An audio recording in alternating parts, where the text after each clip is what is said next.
the sound at 3:14 a.m. The rent was, frankly, insulting.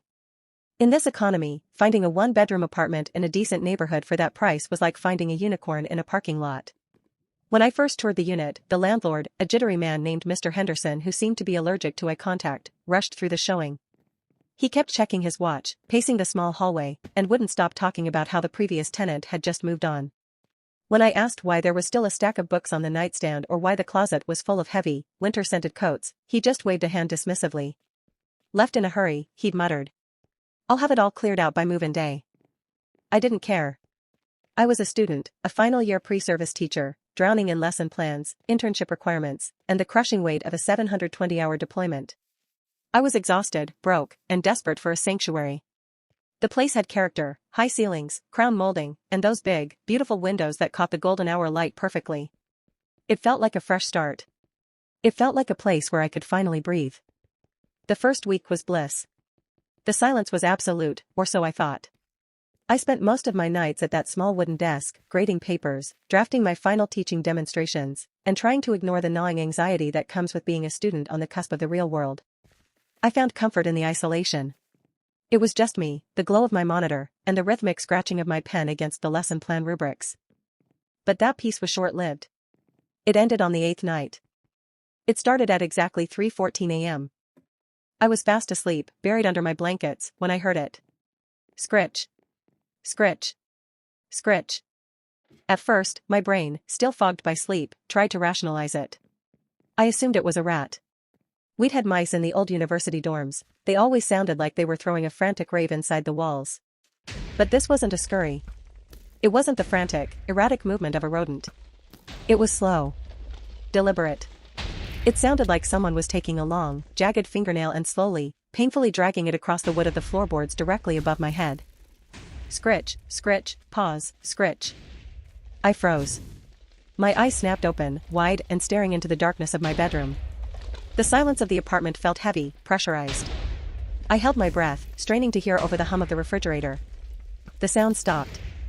I waited for 10, 15 minutes, sitting in the dark, clutching my phone like a weapon. Nothing. I convinced myself it was just the building settling, old pipes, shifting timber, a nocturnal animal in the crawl space. I eventually drifted back to sleep, but I woke up the next morning feeling like I'd run a marathon. My neck was stiff, and I felt watched. The second night, it happened again. 3:14 a.m. This time, the sound was louder, more aggressive. It wasn't just one scratch, it was a rhythmic scraping, back and forth, as if something heavy, something human, was being dragged across the ceiling boards. I rolled out of bed, adrenaline surging, grabbed my flashlight, and stood in the center of the room. I shone the beam upward at the plaster. There were no cracks. No holes. But as I watched, a small dusting of white plaster rained down onto my bedspread. The sound stopped instantly, as if whatever was up there had heard my movement and decided to listen back. I stood there for an hour, shaking, waiting for a repeat, but the silence remained absolute. It was a taunt. By the third night, I was a wreck. I was failing to focus on my internship reflections. My lesson plans were becoming gibberish. I kept my bedroom light on, a pathetic beacon against the encroaching dark. 3:14 a.m. arrived, and like clockwork, the scratching started. But this time, it changed. It wasn't just scratching. It was a tapping. Tap. Tap tap. Tap. It was a pattern. It felt intelligent. It felt like it was mapping me out. My skin crawled with the realization that there was something, or someone, directly above my bed, and they knew exactly where I was. I grabbed a broom from the kitchen, ran back into the bedroom, and slammed the handle against the ceiling. The response was immediate. The tapping stopped. A second later, a low, guttural vibration hummed through the ceiling, a sound that wasn't a scratch or a tap, but a long, slow, grinding scrape of metal against wood. It went on for a full minute, tracking my movement as I paced the room, following me step by step from above. I didn't sleep that night. I sat in the corner of the living room, waiting for the sun to rise, watching the door. I had moved into this place looking for a quiet home to finish my degree, to plan my future, and to finally get some rest. But as the clock ticked closer to 3 a.m. on the fourth night, I realized with a sickening, sinking feeling in my stomach that I wasn't just living in an apartment. I was living underneath someone's observation deck. And they were waiting for me to fall asleep. I didn't wait for a fifth night of torture. The next morning, I was at the hardware store before it even officially opened. I bought a heavy-duty folding ladder, a powerful headlamp, and a pry bar. I told myself it was about pest control. I told myself I was just going to prove, once and for all, that there was a raccoon or a stray cat trapped in the crawl space between the floors. By the time I got back, the apartment felt suffocating. The air was thick, and every creak of the floorboards under my own feet felt like a taunt. I set up the ladder in the center of the bedroom, directly under the spot where the scratching had been the most intense. My hands were shaking so badly I almost dropped the pry bar. I climbed up, the metal rungs groaning under my weight. My face was now mere inches from the drop ceiling tile, a thin, flimsy square of compressed fiber. I didn't knock. I didn't ask it to stop.